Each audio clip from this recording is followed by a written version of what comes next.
Hey, so YouTube, very long time no see. Unfortunately, I'm coming back to tell a sad tale of woe of something that happened this evening. Now, as you know, I moved away from Los Angeles a little over a year and a half ago.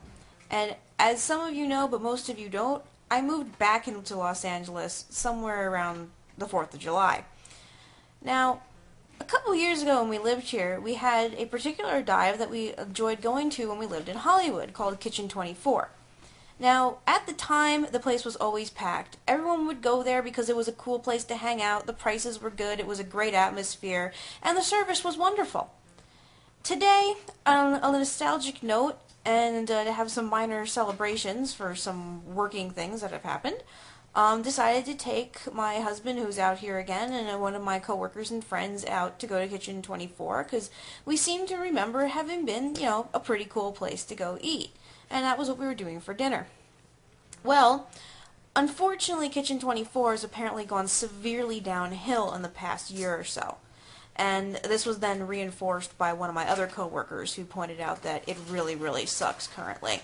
And I hate to have to say what we went through to have to deal with this. But I feel this needs to be put on the record due to the grievous offense that occurred to me when I got home and checked my bank statement.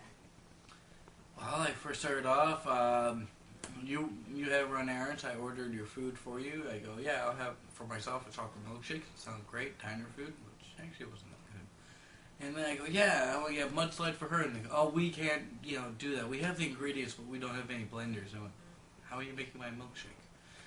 And I sat there and got him to figure out that you could use the same equipment.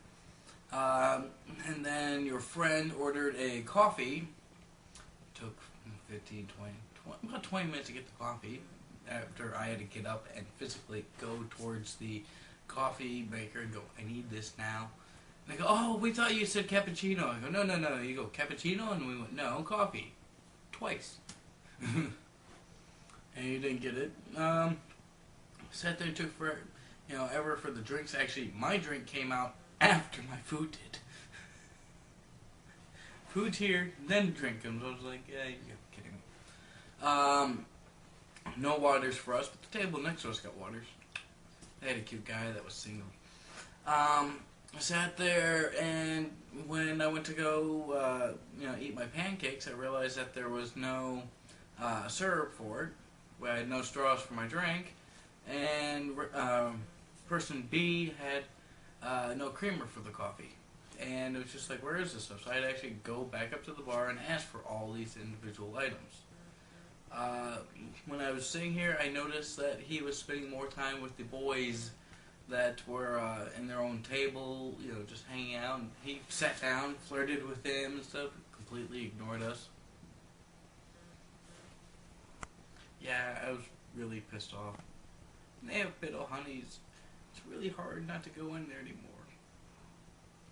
But man, that guy was a jackass. Alright, part 2, Kitchen 24. After we left the restaurant, we headed off to go back to work. I had a few errands to run for work, and then we stopped by Ralph's where we bought our groceries for the week. Well, when I get home, I need to do my basic banking, transfer money to savings, etc., so I, of course, looked up my checking account. And one of the things I noticed with my checking account was that the charge for both Ralph's, where I bought my groceries, and Kitchen 24 had gone through, except Kitchen 24 had charged me $59.94, which is $10 more than I actually paid for on the tab. I have a huge problem with that because I did not leave a credit card tip for this guy. We left the waiter because he was so unattentive a $1 cash tip, and we tipped the bartender $5 for going out of his way to get us a mudslide and going out of his way to make the drinks. So that's kind of how that worked out. But I'm sorry, you don't give yourself a $10 tip. I'm going to move back to Matt, who actually made the phone call to the restaurant inquiring as to why there was an extra $10 billed to my charge card, which was not authorized. When you called up the restaurant to inquire about an extra $10 on our bill. He first sat there and said, oh, that's normal. The banks do it to sit there, and when you, in place of a tip so they can keep track of your setups. And I was kind of like, right. But he's like, no, the banks are the ones that did that. And when we called the bank, they said, no, we don't do that. But he gave me kind of an attitude on the phone, and it was just one of those like, like, oh my god, I can't believe he called me on this. When he was getting off the phone, he didn't actually hang up when he said that yet. I got a feeling he thought I would have hung up quicker. Oh well. Did you say he called you an asshole? Yeah. Yeah. And the final follow-up, I called my bank afterwards, and because I'm going to dispute an extra $10 charge, because quite frankly, just so everyone here who knows me for a while may knows a little more of my history.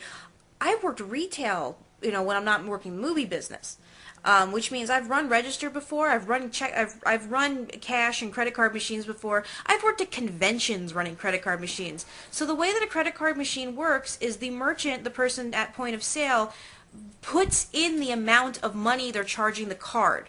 The bank doesn't take an extra $10 out. That's not how that works. So that means that the waiter or whoever ran the tab put in an extra $10. And the reason that I'm even making this video is because if they did that to me, I want to know how many other people that the bank has added extra $10 charge to the bill in hopes they're not going to see it. I'm sorry, that's fraud. Outright fraud. So the one warning I will have, if you go to Kitchen 24, cash only. Don't give them your credit card. Don't allow them to even have that luxury of putting in whatever amount that they want after you walk out the door. Because quite frankly, apparently, they cannot be trusted, particularly Jesse.